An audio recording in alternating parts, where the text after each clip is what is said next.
வணக்கம். கொஞ்ச நாளைக்கு முன்னாடி தமிழ்நாட்டுக்கு போன ஈழத்தைச் சேர்ந்த ஒரு அரசியல்வாதி, எனக்கு அந்த அந்த வார்த்தையை சொல்லணுமன்றது எனக்கு விருப்பம் இல்லை. ஆனால் ஓவராலாக பார்க்க போனால் அது கிட்டத்தட்ட ஒரு மனநோயாளி என்ற கணக்கில் தான் சொல்ல வேண்டியிருக்குது. ஒரு காலத்தில் அந்த யாழ்ப்பாணத்தில் இருந்த வைத்தியசாலையில் ஒரு பிரச்சனை வந்த டைமில் அதை ஒரு ஆதாயமாக பயன்படுத்தி அரசியலுக்குள்ளே நுழைஞ்சி எல்லாத்தையுமே இப்போ உள்ளுக்குள்ளே வாங்கிட்டு இப்போ ஒரு அரசியல்வாதியாக இருந்து கொண்டு அவன் பேசிகிட்டு இருக்கிற ஒரு வசனங்கள் நின்றது அவ்வளவு கேவலமாக இருக்குது. எஸ்பெஷலி நாம் தமிழர் கட்சியின் தலைமையவர்களை பல சீமானை பற்றி பேசின வார்த்தைகள் எல்லாமே நின்றது அருவருக்கத்தக்கது. அந்த ஒரு நாகரிகம் தெரியாத ஒரு பேச்சு. விமர்சனம் யார் மேலே வேணாலும் யாருக்கு வேணாலும் இருக்கலாம், அதில் ஒன்று தப்பு இல்லை. நிலை கேட்டால் ஒவ்வொருத்தரும் ஒவ்வொரு மாதிரி வைக்கிறது ஆனால் தமிழ் தேசியம் என்ற ஒரு கொள்கையின் மேலே வைக்கிறது அது வன்மையாக கண்டிக்கத்தக்க வேண்டிய ஒரு விஷயம். இது அத்தனையுமே என்னை பொறுத்தவரையில் அவ்வளோ காலமாக நான் ஃபாலோ பண்ணிக்கொண்டு தான் வரேன். எல்லா விஷயமுமே அந்த ஆள் பேசுகிறது, அவன் பார்லிமெண்ட்டில் பேசுகிறதுலேருந்து எல்லாமே கிட்டத்தட்ட ஒரு முந்திரி கொட்டை மாதிரி என்ன வாயில் பேசுகிறேன்னு தெரியாமல் பேசுகிற ஒரு ஆள் தான் முழுக்க சுயநலவாதி, சந்தர்ப்பவாதி அவனை 1008 பேர் பின்னால் இருந்து ரன் பண்ணி கொண்டிருக்கிறாங்கன்ற சந்தேகம் எனக்கு அப்போலேருந்தே இருக்குது. இப்போ வரைக்கும் அவள் தான் நடந்துகிட்ருக்குது. இப்போ அவன் செய்கிற ஒவ்வொன்றுக்கு பின்னாலேயுமே அவனுக்கு எல்லா பக்கத்துலேயுமே காசு ஒரு பக்கத்தால் ஏதோ ஒரு பக்கத்தால் கொண்டு அந்த மாதிரி ஏதோ யாரோ பம்ப் பண்ணிட்டு இருக்கிறாங்க ஒரு பக்கத்தால் காசு.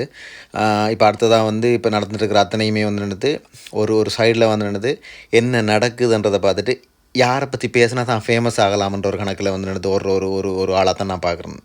ஸோ அங்கே போயிட்டு கண்டதெல்லாம் கதைச்சி ஒரு அந்த வார்த்தைகளெல்லாம் பார்க்கும்போது ஒரு நாகரிகமே தெரியாது, சுத்தமாக ஒரு நாகரிகம் தெரியாத ஒரு ஆளாக தான் தெரிஞ்சுது.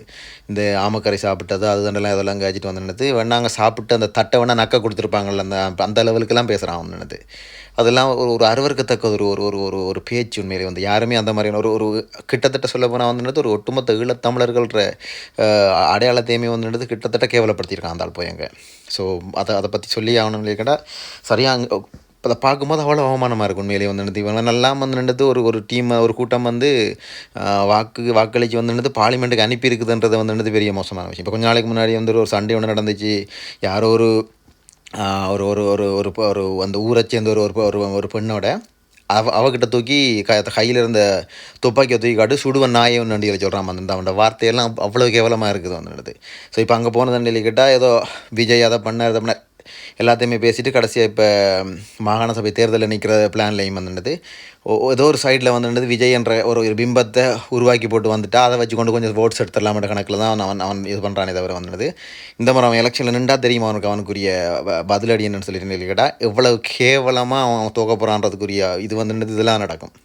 வடிவாக பார்ப்பீங்கன்னா அதுக்கு முன்னாடி இருந்த அவ்வளோ அவன் பார்லிமெண்ட்டில் செலக்ட் ஆகி உள்ளே போனதுக்கு முழுக்க காரணம் ஈழத்தை சேர்ந்த தமிழ் தேசிய அரசியலோட படுதோல்வி.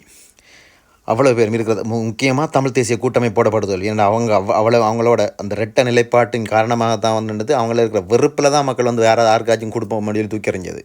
அதில் தான் இந்த ஆள் துடுக்கில் சேர்ந்தானே தவிர வேறு எந்த ஒரு காரணமுமே இல்லை அவ்வளவு கேவலமான ஒரு மனுஷனோட அந்த இது கண்டிப்பாக அது கிட்டத்தட்ட கண்டிக்கத்தக்க ஒரு விஷயம்.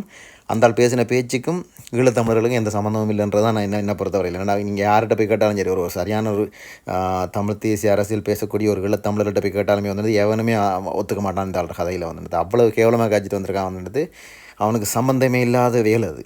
அங்கே போனதுலேருந்து அதை விட முக்கியமாக சொல்ல வேண்டிய விஷயம் அந்த தமிழ்நாட்டை சேர்ந்த அவ்வளோ ஊடகங்களும் அவனை கூப்பிட்டு வச்சு உட்கார வச்சுட்டு பேட்டி எடுத்து ஏதோ பெருசாக வெட்டி பிடுங்கின லெவலுக்கு அவனுக்கு முக்கியத்துவம் கொடுத்து எல்லாத்தையும் எடுத்து அந்த ஊடகங்கள் அவ்வளவு கேவலமானங்கள் அவங்க சொல்லப்போனால் ஒரு பக்கத்தில் நான் அந்த வார்த்தையை சொல்கிற லெவலுக்கு போயிடும் அவன் அளவுக்கு கேவலமாக காய்க்க வேண்டிய லெவலுக்கு போயிடும். அதனால தான் பேசாமல் இருக்கிறான்.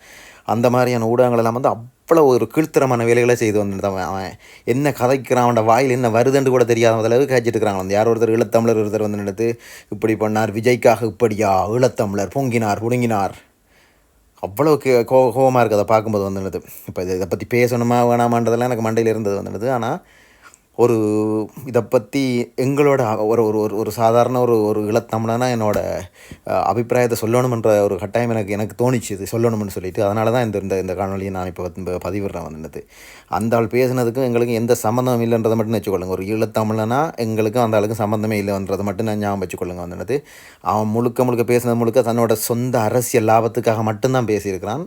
இதுக்கும் எங்களுக்கு எந்த சம்மந்தமும் இல்லை. நன்றி.